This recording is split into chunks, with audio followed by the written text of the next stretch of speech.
National candidate exam के बारे में बात कर रहा है।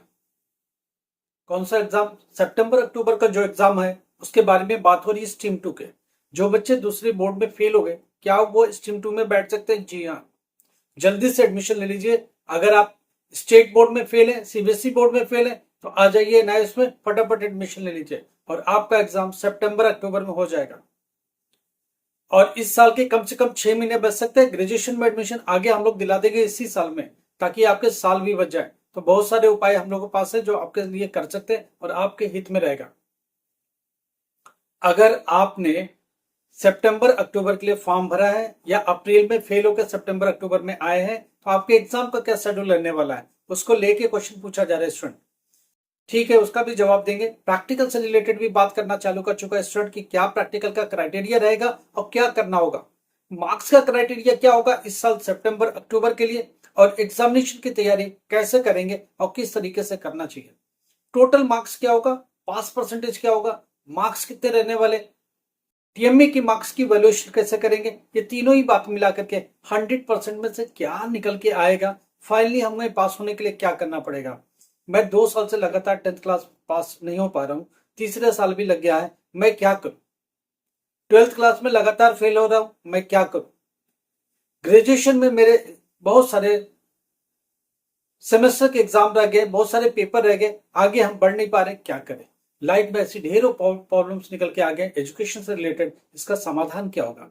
कोई तो समाधान दे, कोई तो एक ऐसा प्लेटफॉर्म हो जो हमारी बात करे, हमारे लिए रास्ता निकाले। हम लोग निकालेंगे आपके लिए रास्ता, हम लोग कुछ ना कुछ सोल्यूशन इसका निकाल के देंगे। पहली बार 10th क्लास में लगातार फेल हो रहे, क्या करें।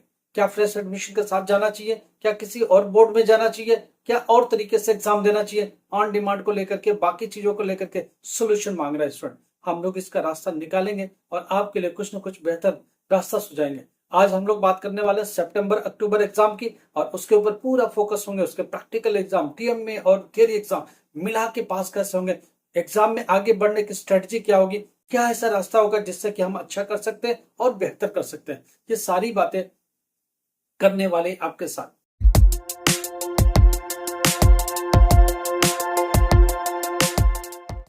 नमस्कार, आदाब, सत श्री अकाल। My self professor education at the rate Amritsar. आपको पता है हम लोग लगातार आपसे बात करते हैं, सालों से बात करते आ रहे हैं। एनआईएस की हर एक एग्जाम में बात करते हैं, अप्रैल के एग्जाम में, अक्टूबर सितंबर अक्टूबर के एग्जाम में, प्रैक्टिकल के दौरान लगातार बात होती है, डेली बात होती है। एक ऐसा प्लेटफॉर्म है, एक ऐसा फोरम है जहां डेली बात होती है, हर दिन का अपडेट मिलता है।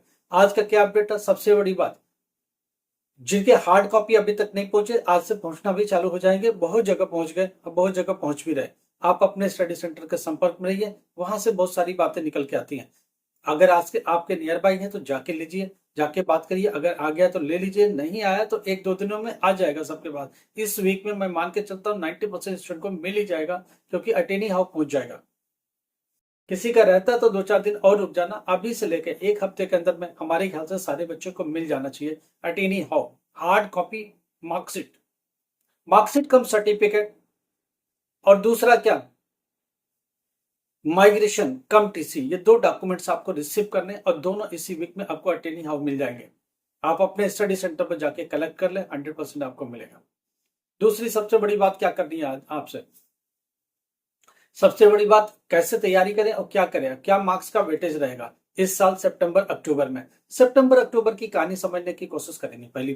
पहली बात हिंदी और English, Hindi English, history, political science, जिसमें भी प्रैक्टिकल्स नहीं है उसका क्या क्राइटेरिया है। पहली बार 20% का टीएमए होगा, बचा कितना, 80%। 80% में पास होने के लिए क्या क्राइटेरिया होनी चाहिए, ये 26 मार्क्स चाहिए आपको थियरी में पास होने के लिए, और टीएमए में 7 मार्क्स टीएमए से निकाल करके 33 मार्क्स पोस्ट हो जाना चाहिए। मिनिमम टीएमए में कितना, 7 आना चाहिए, और थियरी में कितना होना चाहिए, 26। तो ये रहेगा हिंदी के लिए, इंग्लिश के लिए, पॉलिटिकल साइंस के लिए, जिसमें प्रैक्टिकल इन्वॉल्व नहीं है, वो सारे सब्जेक्ट में ये सब रहने वाला है। सब्जेक्ट का नाम हिंदी है, इंग्लिश है, पॉलिटिकल साइंस है, हिस्ट्री है, जिसमें भी प्रैक्टिकल नहीं है 12th क्लास में, उन सब में ये क्राइटेरिया रहने वाला है।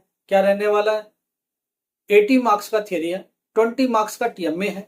थियरी में पास होने के लिए 26, और प्रैक्टिस जो टीएमए है उसमें मिनिमम 7 मार्क्स, दोनों मिलाकर 33 पोस्ट हो जाना चाहिए। इससे ज्यादा पाते तो आपके परसेंटेज स्कोर होगा, और मार्क्स में स्कोर अच्छा आएगा, ये मैं मान के चलता हूं।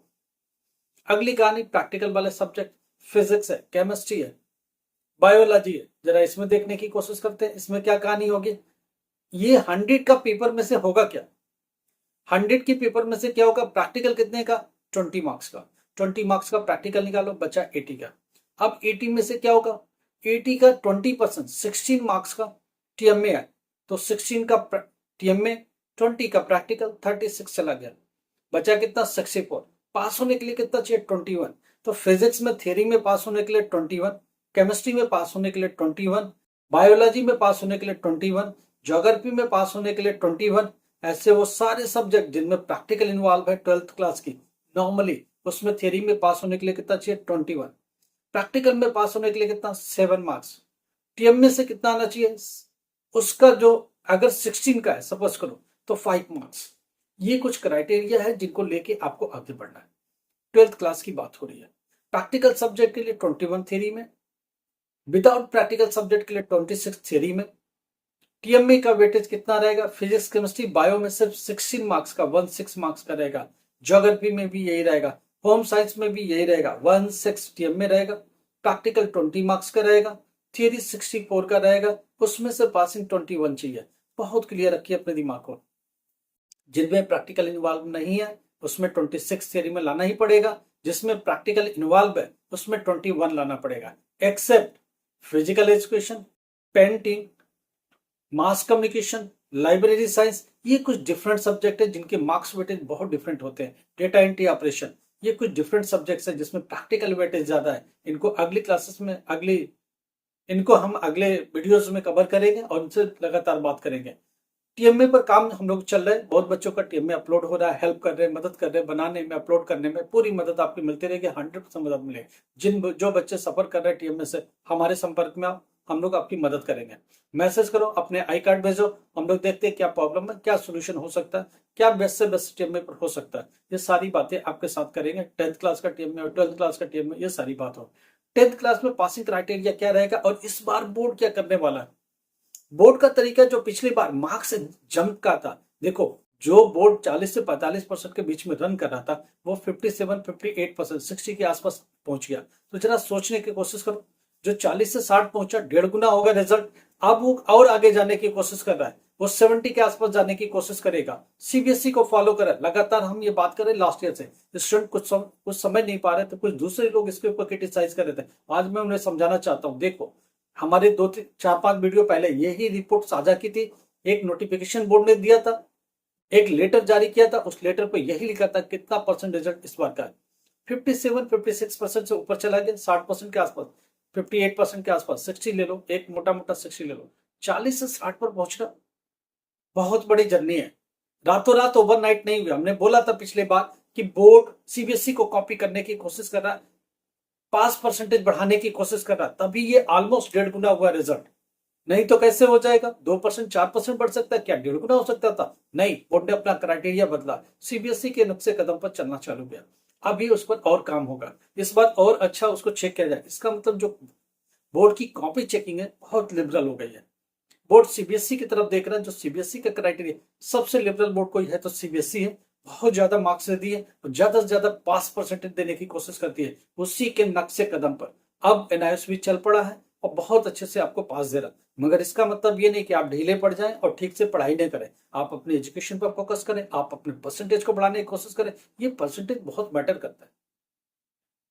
मगर इसके बियॉन्ड भी हम लोग बात करेंगे।